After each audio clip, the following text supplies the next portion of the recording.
Olá, hoje eu vou falar do segundo caso clínico, que vai ter perfuração intestinal difusa, acidose metabólica, infecção da corrente sanguínea, insuficiência renal aguda e meningite bacteriana. Eu vou falar hoje da paciente Mariana Lopes de Andrade, de 27 anos, do sexo feminino, e de acordo com a própria paciente, a Mariana iniciou aproximadamente 48 horas com dor abdominal difusa, progressiva e de forte intensidade, descrita como insuportável. Inicialmente, a dor era localizada, mas em poucas horas tornou-se generalizada, envolvendo toda a região abdominal. E a paciente apresentou febre persistente, calafrios intensos, náuseas, vômitos repetidos e perda total do apetite. Nas últimas 12 horas que antecederam a internação, foi observada uma piora considerável do estado geral. A paciente passou a apresentar confusão mental, fala desconexa, sonolência excessiva e dificuldade de permanecer acordada. Sinais evidentes de que o sistema nervoso central também estava sendo afetado. Ao exame abdominal, observou-se um abdômen rígido em tábua, extremamente doloroso à palpação, com defesa e rigidez involuntária, sinais clássicos de irritação peritoneal, fortemente sugestivos de perfuração intestinal. No exame neurológico, a paciente apresentava um rebaixamento do nível de consciência e rigidez de nuca, um sinal bastante característico de irritação meníngea e reforçando a hipótese de meningite bacteriana associada. O hemograma da paciente evidenciou uma leucocitose grave com 24.500 leucócitos e um diferencial mostrando 91% de neutrófilos, o que é típico de uma infecção bacteriana aguda. Isso demonstra que o organismo estava tentando combater ativamente um agente infeccioso, mobilizando uma grande quantidade de células de defesa. E a hemoglobina estava em 10,2, indicando uma anemia leve, provavelmente associada ao estado inflamatório e ao consumo sistêmico.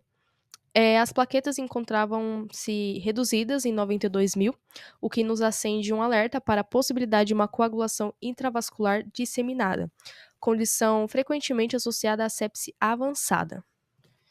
Na gasometria arterial, confirmou um quadro de acidose metabólica grave, porque o pH estava em 7,12, valor muito abaixo do normal, o que indica que o sangue da paciente estava excessivamente ácido. O bicarbonato, principal tampão do organismo, encontrava-se drasticamente reduzido em 11, considerando a origem metabólica dessa acidose.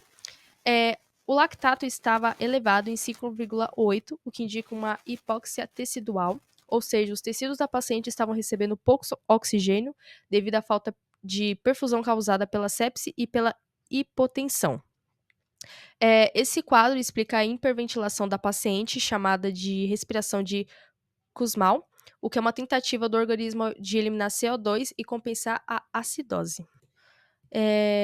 Na hemocultura, a proteína C reativa estava extremamente elevada, em 245, evidenciando uma resposta inflamatória sistêmica severa. A procalcitonina, biomarcador específico para infecções bacterianas, encontravam-se em 18, valor compatível com sepse grave. E a hemocultura foi positiva para Staphylococcus, uma bactéria normalmente presente no intestino, mas que ao alcançar a corrente sanguínea torna-se altamente patogênica. Isso reforça que a origem da infecção foi abdominal, secundária à perfuração intestinal e com posterior disseminação sistêmica. E também tem a meningite bacteriana, que foi realizada uma punção lombar para análise de licor, que o líquido apresenta aspecto turvo e opaco, o que não é normal. E a contagem celular demonstrou 3.200 leucócitos com predomínio de neutrófilos, padrão clássico de meningite bacteriana. As proteínas encontram-se elevadas devido ao aumento da permeabilidade dos vasos sanguíneos no sistema nervoso central. A glicose ela estava reduzida, pois as bactérias consomem esse nutriente, gerando hipoglicocaína, outro sinal clássico de meningite bacteriana. E nos exames de função renal, demonstraram creatina de 4,1 e ureia de 128, valores significativamente elevados, caracterizando uma insuficiência renal aguda, que a paciente também apresentava diminuição importante do volume urinário, caracterizando oligúria. Isso ocorreu devido a uma queda de pressão arterial e a hipoperfusão renal causada pelo choque séptico e comprometendo seriamente a função dos rins. Agora, no próximo slide, que é da imagem, né? Na tomografia computarizada de abdômen foi observada uma pneumoperitônio, que é uma presença de um ar livre, né, na cavidade abdominal, que é um sinal direto de perfuração de uma guma víscera oca.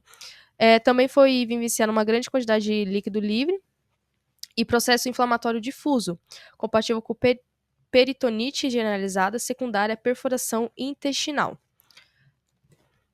Agora são a conduta e o tratamento inicial da paciente, que diante desse cenário crítico, a equipe optou por uma abordagem emergencial, que foi iniciado o tratamento antibiótico venoso de amplo espectro, seguido de intervenção cirúrgica urgente, né, para a correção da perfuração e limpeza da cavidade abdominal, e a paciente foi encaminhada à UTI, onde recebeu suporte intensivo para a manutenção das funções vitais, controle de infecção e monitoramento contínuo da função renal e neurológica. Após as 72 horas, a paciente começou a apresentar sinais iniciais da melhora clínica. Houve diminuição da febre, estabilização gradual da pressão arterial e leve melhora do nível de consciência. Os exames laboratoriais também teve uma queda progressiva dos marcadores, né, inflamatórios e discreta melhora da função renal, embora ainda está em recuperação. Esse caso ele ilustra uma perfuração intestinal que pode rapidamente evoluir para um quadro extremamente grave, atingindo múltiplos sistemas do corpo, como o sistema circulatório, renal, metabólico e nervoso central. Ele demonstra a importância do diagnóstico precoce, da intervenção imediata e da atuação integrada de uma equipe multiprofissional para garantir a sobrevivência do paciente. Fica evidente que, em situações como essa, o tempo é vida e cada minuto de atraso pode ser determinante no desfecho do paciente. O caso foi esse. Muito obrigado e até a próxima.